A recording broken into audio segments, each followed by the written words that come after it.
এগুলো রুটি কেন? আমি যে বাড়িতে বাচ্চা রুটি বানাই তার থেকে একটু বড় সাইজ। এরকমই হয় দোকানের রুটি। আজকে হাতে বানানো আটার রুটি নিয়ে এসেছি। রুটির টেস্ট ভালো। হ্যাঁ, এটা মিষ্টির দোকানের রুটি না? হ্যাঁ। তা যাই হোক, আজকে রূপবাবু দেখো কত রকমের মিষ্টি এনেছে। এটা কি মিষ্টি? এটা হচ্ছে তোমার উপরে আমসত্ত্ব, হ্যাঁ, ভেতরে আমি ক্ষীর। দেখতে পাচ্ছি, কিন্তু মিষ্টিটার নামটা কি? আমসত্ত্ব মিষ্টি। উপরে আমসত্ত্ব, ভেতরে মিষ্টি, সেটা আমি দেখতেই পাচ্ছি। হ্যাঁ, মিষ্টির নাম জানি না। কি অশান্তি!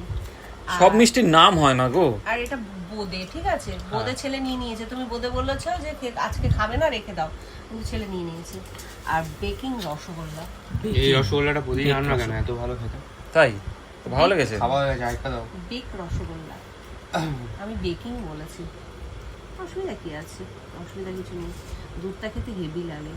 তবে আমি মিষ্টি খাবো না। খাবো? ওগুলো কম মিষ্টি, আমি একটু দুধটা খেয়ে দেখি। আমার সেই জন্যই তো আমি আনলাম ওটা। আর বোঁদেটা আমি ভালোবাসি, বোঁদেটা এনেছি, ওটা রেখে দাও। ওটা কালকে কালকে টিফিন করো। কালকে যদি পারো সকালে 2-4টে আটার লুচি ভেজো। আটার লুচি? লুচি দিয়ে বোঁদে হেভি লাগে খেতে। তাই তুমি তাহলে ময়দাটা, মানে কালকে এমনি তো নিরামিষ, আটাটা মেখে দেবে। ঠিক আছে?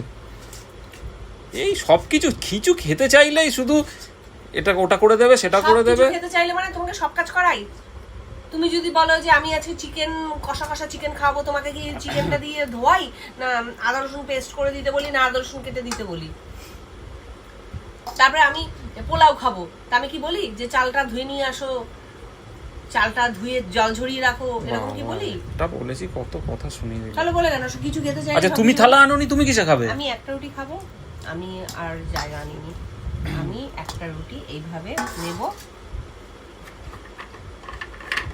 এইভাবে নিয়ে এইভাবে খাবো। তাহলে আমারটা দিয়ে দাও। এই তো, হ্যাঁ।